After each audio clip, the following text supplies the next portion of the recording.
Hello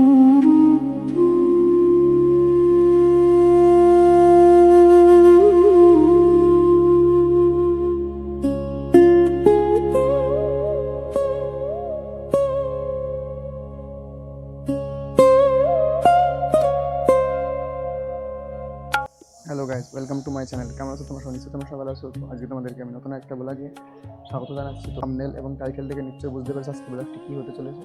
তো আমি আবারও বলি, আজকে ব্লগটি হতে চলেছে মায়াপুর ইসকন টেম্পল, যেটা কিনা পশ্চিমবাংলার নদিয়া জেলায় অবস্থিত। এখানে শ্রী চৈতন্যদেব জন্মগ্রহণ করেছিলেন এবং শ্রীকৃষ্ণের খুব প্রিয় একটা নগরী। তোমাদেরকে দেখাবো পুরো মায়াপুর ঘুরে। ঠিক আমার সামনেই মায়াপুর ঘাট, এখান থেকে আমাদের ফেরি পার হতে হবে বা এখান থেকে পার হতে হবে। তোমাদেরকে গিয়ে দেখাচ্ছি। আরেকটা কথা, এখানে একসঙ্গে 3টে নদী মিলিত হয়েছে, 3টে নদীর জলই আলাদা। তোমাদেরকে সেটাও দেখাবো, সব কিছুই খুলে দেখাবো। তো তোমরা ভিডিওটি দেখতে থাকো, দেখা হচ্ছে ভিডিওর মাঝখানে। এখানে টিকিট কাউন্টার, এখান থেকে টিকিট কিনে টিকিট প্রতি জনপ্রতি প্রায় মাত্র 3 টাকা, জনপ্রতি মাত্র 3 টাকাতে আমাদের এই নদী পার হতে হবে। সবার প্রথমে তোমাদেরকে আমি মায়াপুরের ইতিহাস বলি। মায়াপুর পশ্চিমবঙ্গের নবদ্বীপ এলাকার কাছে অবস্থিত বিখ্যাত তীর্থনীয় স্থান। বিশ্বাস করা হয় এখানে 1464 সালে শ্রী চৈতন্য মহাপ্রভু জন্মগ্রহণ করেন এবং 1966 সালে এসি ভক্তবৃন্দ স্বামী প্রভুপাদ মন্দিরটি প্রতিষ্ঠা করেন। ভিডিওতে তোমরা যে নদীটি দেখছো, এই নদীটি 3টে নদী একসঙ্গে মিলিত হয়েছে: গঙ্গা, জলঙ্গি নদী এবং সরস্বতী নদী। এই 3টে নদীকে একসঙ্গে বলে ত্রিবেণী সঙ্গম। পরে মায়াপুরকে ইসকন এর বিশ্ব দপ্তর হিসেবে গড়ে তোলা হয়। বর্তমান এখানে বিশ্বের অন্যতম বৃহৎ বৈষ্ণব মন্দির কমপ্লেক্স তৈরি হয়েছে। বিশেষ আকর্ষণীয় হলো টেম্পল অফ দ্য বেদিক প্ল্যানেটেরিয়াম, বিশ্বের অন্যতম বৃহৎ হিন্দু মন্দিরগুলোর মধ্যে একটি হিসেবে পরিচিত।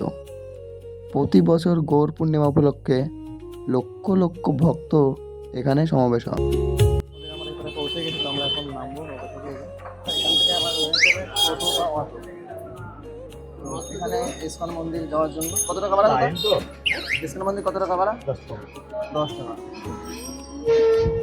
এখান থেকে ইসকন মন্দির যেতে লাগবে তোমাদের মাত্র 10 টাকা ভাড়া নিয়ে চলে যাবে আমাদের মায়াপুরের মেন ইসকন মন্দির।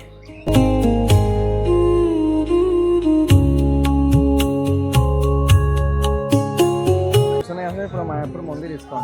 আমি সবাই প্রবেশ করলাম, প্রথমে দেখাচ্ছি এখানে পুরো মায়াপুর ইসকন। এখানটা আমাদের এই গলিতে যেতে হবে। চারিদিকে দেখো কত দোকান। এটাই হলো সেই মায়াপুরের বিখ্যাত ইসকন মন্দির। বিশাল গম্বুজ, দৃষ্টিনন্দন স্থাপত্য এবং চারপাশের শান্ত পরিবেশ যে কাউকে মুগ্ধ করে। এখানে প্রতিদিন ভগবান শ্রীকৃষ্ণ ও শ্রীরাধার আরতি, কীর্তন এবং প্রসাদ বিতরণ হয়। মন্দিরের ভেতরে ক্যামেরা অ্যালাউ ছিল না, তবুও তোমাদেরকে বলি, মন্দিরের ভেতরে প্রবেশটা করলেই অন্যরকম আধ্যাত্মিক অনুভূতি হয়। ভক্তদের হরিনাম সংকীর্তন এবং সুন্দর বিগ্রহ এবং মনোমুগ্ধকর পরিবেশ মনকে শান্ত করে দেয়। মায়াপুর শুধু মন্দির নয়, চারপাশে সুন্দর বাগান এবং পরিষ্কার পরিচ্ছন্ন পরিবেশও দর্শকদের আকর্ষণ করে। পরিবার বা বন্ধুদের সঙ্গে একদিন ভ্রমণের জন্য এটি দারুণ একটি জায়গা।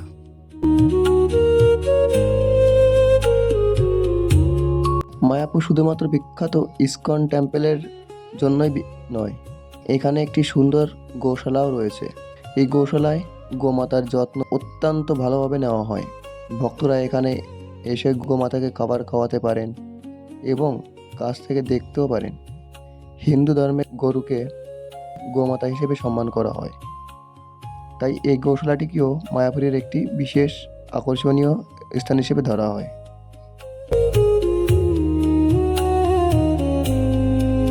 মায়াপুরী দর্শনের পাশাপাশি ভক্তদের জন্য প্রসাদেরও সুন্দর ব্যবস্থা রয়েছে। প্রতিদিন নির্দিষ্ট সময়ে নিরামিষ প্রসাদ পরিবেশন করা হয়, যেখানে দেশ বিদেশ থেকে আসা হাজার হাজার ভক্তরা প্রসাদ গ্রহণ করে।